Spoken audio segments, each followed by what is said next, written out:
il va nettoyer véritablement la Côte d'Ivoire. Cette guerre n'est pas une guerre d'hommes. Cette guerre n'est pas une guerre de partis politiques. Cette guerre n'est pas une guerre d'hommes politiques, de deux entités, de deux personnes, non. C'est une guerre entre l'Éternel et Satan. Quelle est donc l'origine de cette guerre?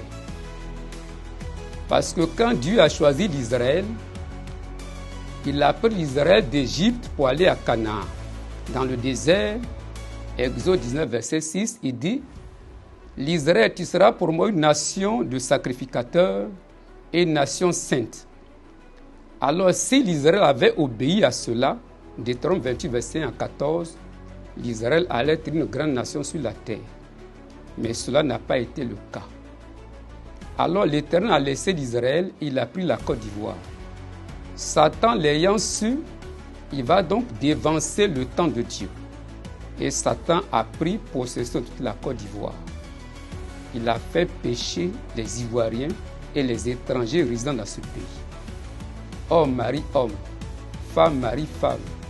Des hommes couchent avec des animaux. Les Ivoiriens ont énormément péché contre l'Éternel. La goutte d'eau a débordé le vase. Alors l'Éternel dit, je m'avais fait la guerre à la Côte d'Ivoire. Et aucun homme de Dieu, tout puissant soit-il, ne peut gêner, ne peut prier pour que l'Éternel annule son décret. Car, dit-il, devant son saint gouvernement, il dit, je le jure, je ne me repentirai jamais, jamais, jamais, parce que je vais frapper cette nation. Alors, cette guerre, elle fera beaucoup de morts. La guerre aura lieu. Et l'Éternel est déjà descendu en Côte d'Ivoire. Il est descendu comme un parachutiste, guerrier. Avec toutes ses parures guerrières, il n'est pas descendu en civil. Et il est descendu à Lakota. Et il va combattre contre la Côte d'Ivoire. Ce n'est pas contre un clan qui viendra. Non.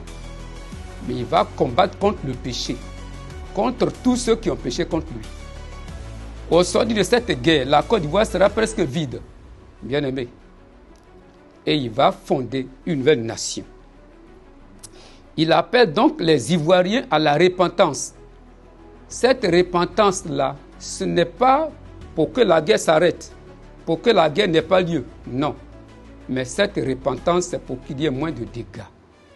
C'est pour que les millions de morts qu'il a annoncés, il puisse nous châtier en douceur. Car s'il va nous châtier avec toute sa colère, il n'y aura pas de survivants dans cette nation. Alors l'Éternel, ayant eu compassion de la Côte d'Ivoire, a demandé au peuple d'Ida de Lakota de se tenir debout et de prier pour la Côte d'Ivoire. Ainsi donc, nous organisons une croisade. Et cette